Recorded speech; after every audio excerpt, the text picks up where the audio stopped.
सीते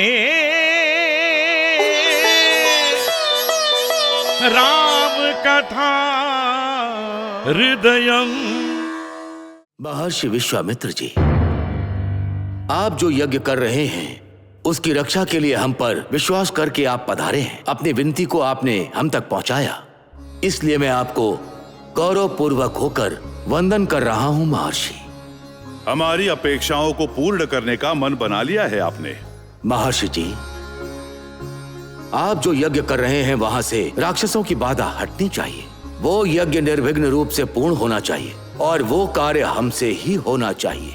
आपका आगमन व्यर्थ ना जाए, ये हमारी इच्छा है। आज्ञा करें। इसका अर्थ है आप राम को मेरे साथ भेज रहे हो ना?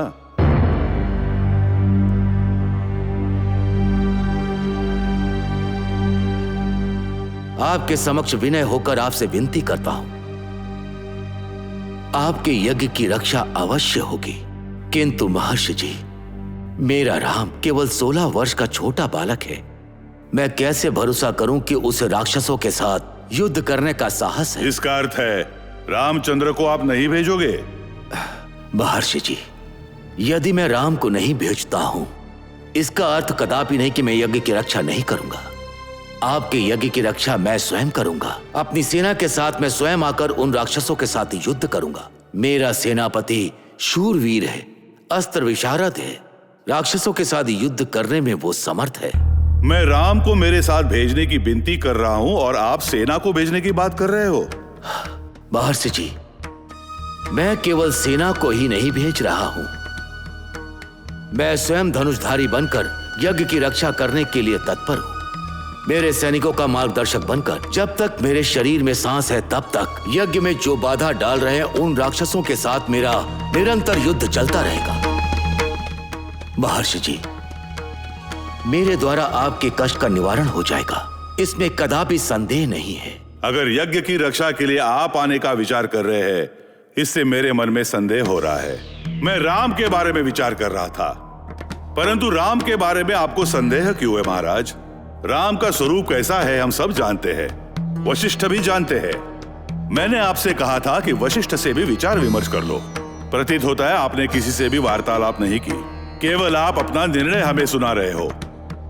महर्षि जी, आप जो कह रहे हैं वो सत्य है। मैंने वशिष्ठ जी के साथ और ना ही अपने मंत्रियों के साथ कोई विचार विमर्श किया है, किंतु रामचंद्र को मैं आपके साथ क्यों नहीं भेज रहा हूं, इसके पीछे कारण है। कारण है?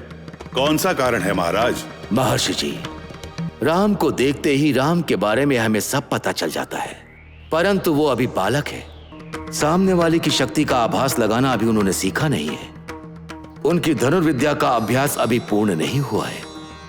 अभी उसे महास्त्र के अभ्यास की जानकारी नहीं है, उसके अस्त्र में शक्ति नहीं है। इसी कारण से वो राक्षसों के साथ युद्ध करने में अभी असमर्थ है। इसीलिए राक्षस छल कपट में प्रवीण है, परंतु मेरे राम को छल कपट का आभास भी नहीं है। आपको भय है कि राम को अभी अस्त्रों का ज्ञान ठीक से नहीं है, और वह भी जब राम मेरे साथ है।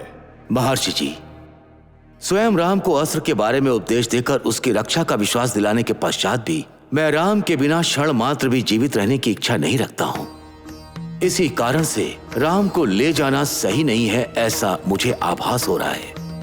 परंतु आप फिर भी ले जाना चाहते हैं। चौसर के सैनिकों की तरह मैं भी आपके साथ रहूंगा। आप पूछ सकते हैं कि मुझे राम से इतना स्नेह क्यों है। महर्षि जी, अनेकों वर्षों तक पुत्र की प्राप्ति के लिए कठिन व्रत, तपस्या और यज्ञ द्वारा मैंने उन्हें प्राप्त किया है। आप पूछ सकते हैं कि 4 पुत्र हैं, उनमें से तुम राम को तो भेज ही सकते हो ना। मेरे चारों पुत्रों में राम मुझे अधिक प्रिय है। कारण है वो मेरा ज्येष्ठ पुत्र है, धर्म रक्षक है। महाराज, योग्य तो यही होता कि आप कह देते कि यज्ञ की रक्षा मुझसे संभव नहीं है, इतना ही पर्याप्त था। महर्षि जी, मैं अपने मन की बात आपसे कह रहा हूं। आप जैसे महात्मा के समक्ष मन में एक बात और वाणी में कुछ और मैं नहीं कह सकता। चाहे मेरे समक्ष रावण हो या फिर उससे प्रेरित होने वाले सुबाहु या मारीच हो, मैं उनके सामने युद्ध करने में असमर्थ हूं। अनेकों वर्षों के बाद पुत्रों की प्राप्ति हुई है मुझे। और आप ही मेरे गुरु हैं और आदरणीय भी हैं।